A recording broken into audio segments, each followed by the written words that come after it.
Chika Minute! Patindi ng patindi ang mga eksena ni Marian Rivera sa Ang Babaeng Hinugot sa Aking Tadyang. Tuloy-tuloy na nga ba ang pagpapaseksi ni Marian, kaya't napapayag na rin siyang mag two-piece swimsuit para sa isang magazine. Makichika kay Nelson Canlas.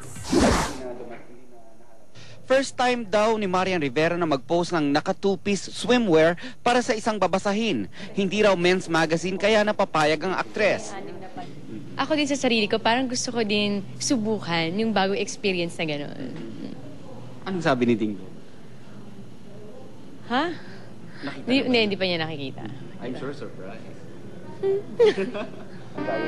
Ayon kay Marian, patindi raw ng patindi ang kanyang role sa Babaeng Hinugot sa Aking Tadyang. Linggo-linggo may kakaiba siyang pinapakita sa pagganap sa role ni Proserpina. Maging siya raw, nagugulat sa kanyang ginagampanan.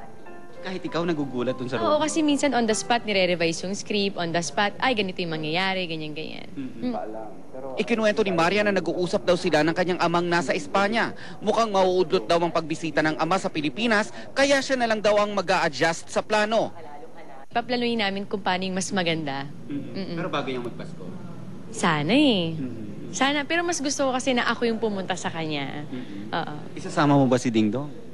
Bakit? Wala lang, para may kasama ka. Papa ko tsaka ako yun. Hindi, para may kasama ka kasi malayo yun. Ako na lang. Nelson Canlas updated sa Showbiz Happening.